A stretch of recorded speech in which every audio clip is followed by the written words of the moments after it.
Hello friends, अस्सलाम वालेकुम। आप सभी का अंसारी व्लॉग में स्वागत है। उम्मीद करती होंगी कि आप सब ठीक होंगे। अल्हम्दुलिल्लाह मैं भी ठीक हूँ। तो फ्रेंड्स, मुझे आप लोगों से कुछ बात करनी थी क्योंकि काफ़ी टाइम हो गया मैं व्लॉग शूट नहीं कर पा रही थी। इसके पीछे कुछ रीज़न्स थे जो मैं आज आपसे शेयर करूँगी और मैं आप लोगों को बताऊँगी कि फ्रेंड्स मैं क्यों नहीं ये व्लॉग शूट कर रही थी। 3 जून मेरी ज़िंदगी का वो दिन है जो शायद से मैं कभी उसको याद तक नहीं करना चाहूँगी। वो 3 जून जिसने हमारा सब कुछ ख़त्म कर दिया, हमारी ज़िंदगी एकदम जिसे कहते हैं ना सूनी कर दी, वो हुआ हमारे साथ। 3 जून मेरे पापा हमें छोड़ के चले गए। मेरे पापा की डेथ हो गई, जो एक बेटी के लिए बहुत बड़ी बात हो गई कि अचानक से बिना कुछ बोले, कुछ भी नहीं बोला मेरे पापा ने और ऐसे हमें छोड़ के चले गए, जिसे हम खुद समझ नहीं पाए कि अरे हम तो अभी मिल के आए हैं, अभी तो कल ही तो मिले हैं, अरे मैं तो रात में मिल के आई हूँ। हम ऐसे बात कर रहे थे। तो उस रीज़न से ये व्लॉग नहीं कंटिन्यू मैं कर पाई। कुछ समझ में नहीं आया, कुछ भी नहीं। आप लोग समझ सकते हैं कि एक बेटी के लिए उसके पापा का अचानक से उसकी लाइफ से जाना कितनी बड़ी बात हो जाती है। कहते हैं ना,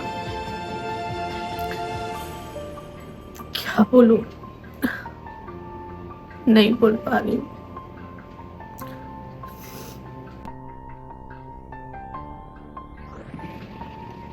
नहीं हो पा रहा है।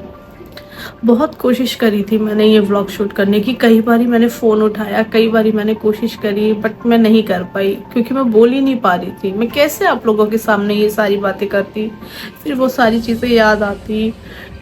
4 महीने होने वाले 4 अक्टूबर को, 4 अक्टूबर भी नहीं, 3 अक्टूबर को 4 महीने हो जाएंगे पूरे मेरे पापा को हमें छोड़ के गए हुए। टाइम का भी पता नहीं चला। सब कुछ अपनी लाइफ में सब इतने इतने बिजी हो गए। बट पापा की कमी आज तक खटकती है, आज तक। उनका फोन आना, अब कोई फोन नहीं करता है।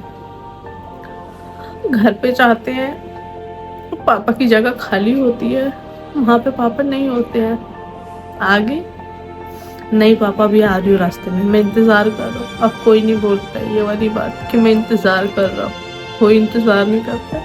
हम जाते हैं घर पे, सिर्फ मम्मी और छोटा भाई होता है और कोई नहीं। पापा थे, पापा ये पापा वो, आज पापा नहीं है।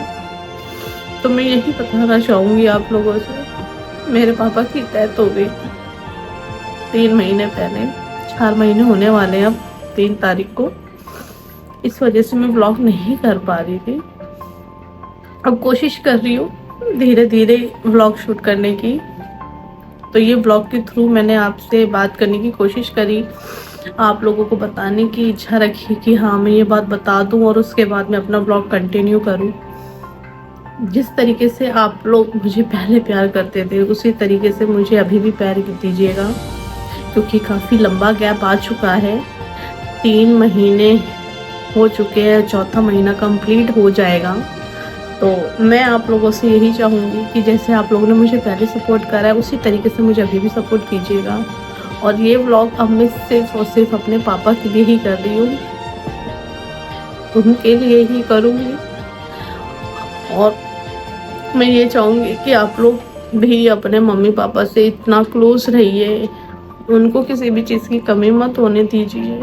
वो जब चले जाएंगे ना तो हम अफसोस के अलावा कुछ नहीं कर सकते हैं कि हमने ये नहीं करा, हमने वो नहीं करा। तो प्लीज़ फ्रेंड्स, आप लोगों से यही रिक्वेस्ट करूँगी मैं कि आप लोग अपने मम्मी पापा को ज़्यादा से ज़्यादा टाइम दीजिए, उनसे बातें कीजिए, उनसे प्यार कीजिए, क्योंकि माँ बाप लाइफ में सब कुछ है। सब कुछ, सारी चीज़ें दूर कर दीजिए, सिर्फ और सिर्फ मम्मी पापा के लिए टाइम निकालिए। 1 घंटा टाइम निकालिए, सिर्फ 1 घंटा। 5 मिनट भी उनके पास बैठोगे ना, मैं तो 1 घंटा बोल रही हूँ, 5 मिनट भी बैठोगे ना तो मम्मी पापा उसमें भी बहुत खुश हो जाते हैं। तो प्लीज़ आप लोगों से रिक्वेस्ट करूँगी, गुजारिश करूँगी कि आप लोग अपनी फैमिली को टाइम दीजिए। जब वो चले जाएंगे ना, सिर्फ और सिर्फ यादें रहेंगी और कुछ नहीं। तो प्लीज़ आप इस व्लॉग को लाइक कीजिएगा। इस व्लॉग को मैं कंटिन्यू करूँगी। मेरे पापा के लिए प्लीज़ आप लोग भी उनकी मगफिरत के लिए दुआ कीजिएगा। बाय। इससे ज़्यादा मैं कुछ नहीं बोल पाऊँगी। बाय। अल्लाह हाफिज़।